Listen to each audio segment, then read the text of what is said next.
com o Sérgio Santos Rodrigues. Presidente, antes de mais nada, é uma honra, um prazer tê-lo aqui num dia tão importante.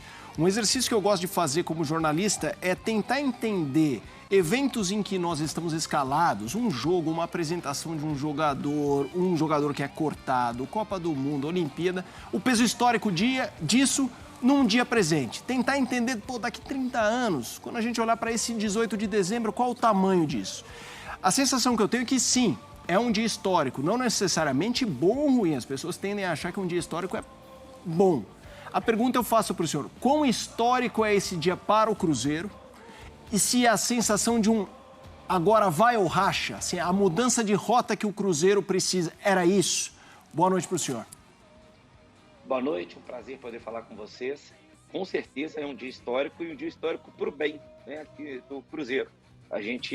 Desde que a gente assumiu, todo mundo sabe, é notório, está no Brasil inteiro a dificuldade que o Cruzeiro estava e, sobretudo, o nosso problema é financeiro, né? A gente sempre falava que a grande forma de captar a quantidade de recursos que o Cruzeiro precisa seria através da Constituição da SAF, né, que é um projeto de lei que a gente trabalhou bastante para que ele fosse aprovado e depois sancionado, colocado em prática, e partimos na frente para poder colocá-lo em prática aqui no Cruzeiro, tanto como os pioneiros, né, a primeira SAF do Brasil, e é mais histórico ainda por isso, que eu acho que vai ser um marco aí para a mudança de gestão do futebol brasileiro, sobretudo, conforme o Pedro falou antes, com o Ronaldo chegando, né? Eu acho que isso é simbólico. Talvez o maior atleta brasileiro depois do Pelé, acredito, né, um dos rostos mais conhecidos e respeitados do mundo, que começou no Cruzeiro. Então acho que isso aí é histórico para nós, tanto que a aceitação da torcida foi 100%. Né? Hoje foi só elogio, todos muito animados, muito esperançosos, que o Ronaldo, não só com esse know-how, com esse marketing, com esse institucional que ele carrega, mas também, obviamente, como colocado, com a injeção de dinheiro, que é o que o Cruzeiro mais precisa. Então, certamente é um dia histórico e para o bem. Pedro Ivo. Presidente, uma honra ter você conosco aqui. Acho que mais do que importante para a gente, é importante para o torcedor. O torcedor, ele quer entender exatamente o que se passa. Você, na pergunta do Felipe, você passou que é o dia histórico para o bem. Uma fala do Ronaldo que me chama a atenção, presidente, é que ele fala: não tem nada a comemorar ainda. Qual é o recado real a passar para esse torcedor? Por que esse dia ele é exatamente histórico para o bem, a seu ver? O que o torcedor quer entender é, no sentido prático da coisa, falando diretamente com o povo cruzeirense, o que vai acontecer daqui para frente? Esses 400 milhões são investimentos a longo prazo, num primeiro momento, o que vai acontecer? Se você puder detalhar para a gente, até para formar na cabeça do torcedor, se é bom, se é ruim, se tem que comemorar, se não tem. Como é que o torcedor cruzeirense tem que dormir hoje? Obviamente, dormir muito feliz, né? Mas só para deixar claro, essa frase do Ronaldo, para não ter interpretação equivocada, quando ele fala nada a comemorar, é para evitar oba-oba, claro. Para ninguém achar, o Ronaldo chegou, vai colocar igual, pensou-se 400 milhões, vai contratar todo mundo amanhã e vamos fazer um time que só vai gastar, não tem limite de dinheiro, é muito nesse sentido, né? Não tem oba-oba, pelo contrário.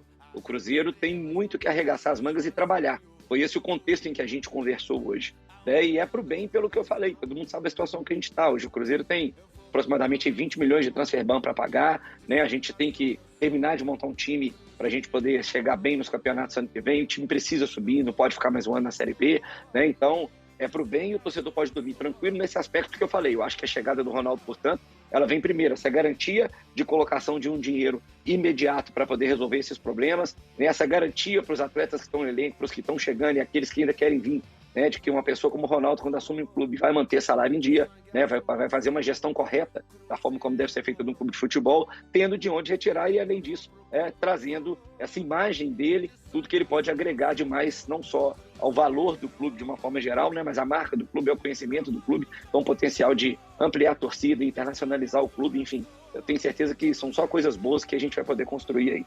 André. Sérgio, boa noite. Obrigado pela oportunidade de conversar com você aqui no Sport Center. Eu tenho duas perguntas.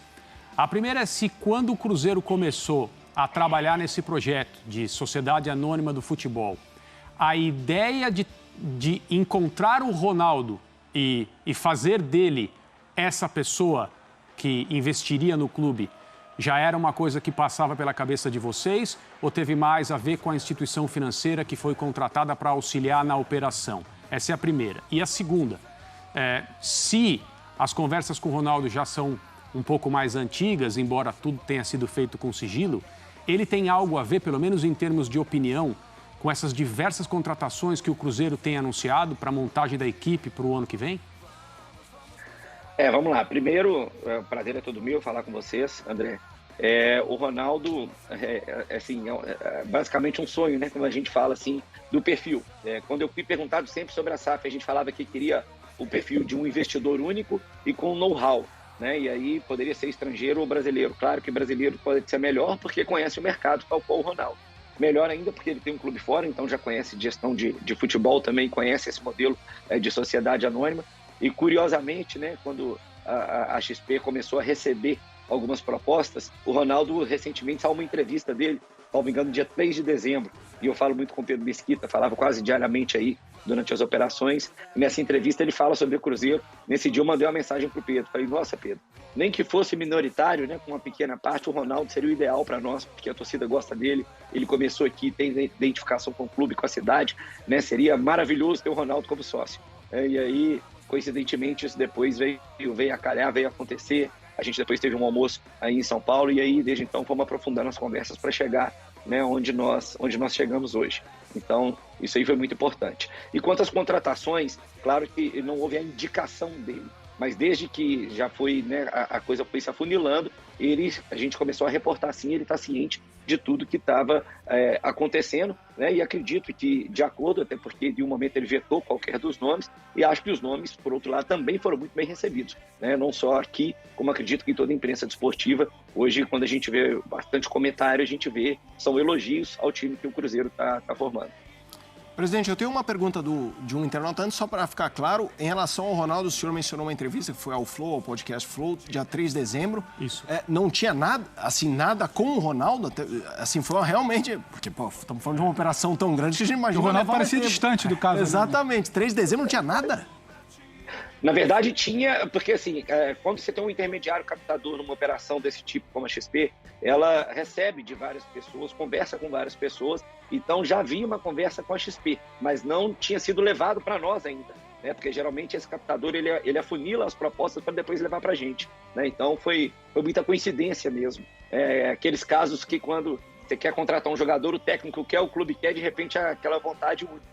Então, quando a gente sugeriu isso, já havia, aí foi aí que a gente ficou sabendo, falou, opa, podemos estar caminhando com ele sim, ele é uma opção, né? Então, a gente ficou muito feliz e, obviamente, a partir dali deu prioridade para isso. Sérgio, pergunta aqui do fã de esporte, Fabrício Costa, obviamente a questão do clube empresa no Brasil é muito novo, tem muita dúvida, a pergunta é bem nessa linha.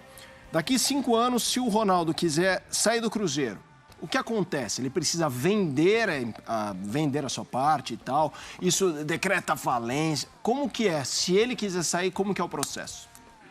Como qualquer sociedade anônima, né? O Ronaldo vai ser detentor de 90%, o estatuto vai permitir, sempre é previsto, né, uma cláusula de recompra da entidade, caso ele queira sair, a gente teria a preferência de recomprar, né? Caso não possa, não queira, não dê para recomprar, ele tem o direito de vender as suas ações, como acontece em qualquer clube, qualquer franquia norte-americana, qualquer clube em Portugal, na Alemanha hoje, é muito comum disso acontecer, essa troca de controle.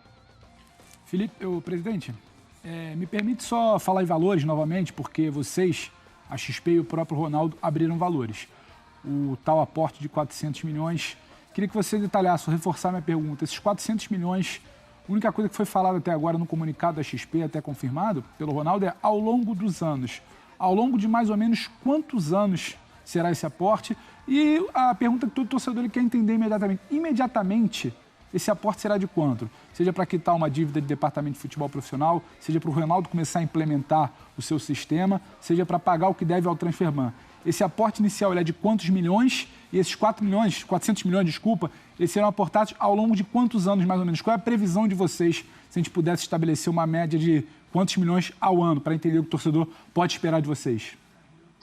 Toda essa operação será detalhada, isso é bom frisar, até para a gente poder apresentar também outras propostas que foram feitas para poder demonstrar que a do Ronaldo, além de ser o Ronaldo e tudo que representa, mas também foi a melhor de todas, né? Então, isso aí é muito bom frisar, a gente vai detalhar como isso vai ser feito, ele vai ser colocado uma quantia à vista e será para isso, realmente, colocar salário em dia, pagar Transferban, enfim, garantir a operação. E aí, ao longo dos anos, a expectativa é que nos próximos 5 anos vá se colocando o resto desse dinheiro. Mas o principal é aquilo, é o objetivo do clube, é o objetivo do Ronaldo, fazer um time competitivo e fazer a operação rodar ano que vem. Né? Então, a partir de que isso ocorra, e obviamente, como foi bem colocado antes aí também pelo André, né? Se as dívidas da associação não forem pagas em 6 anos, a SAF ela é corresponsável. Então, o Ronaldo também tem essa preocupação em negociar essas dívidas, né? Em conseguir descontos, enfim, em conseguir caminhar com isso. Então, vai ser colocado uma quantia à vista que a gente já vai detalhar e o resto ao longo dos próximos anos aí, mas com a garantia, por isso que eu falo que o torcedor pode ficar tranquilo, o que a gente mais frisou e ele quer tocar a operação do futebol de forma regular, manter salário em dia, não ter punições na FIFA, que isso é o mais importante para esse ano desportivo do Cruzeiro em 2022.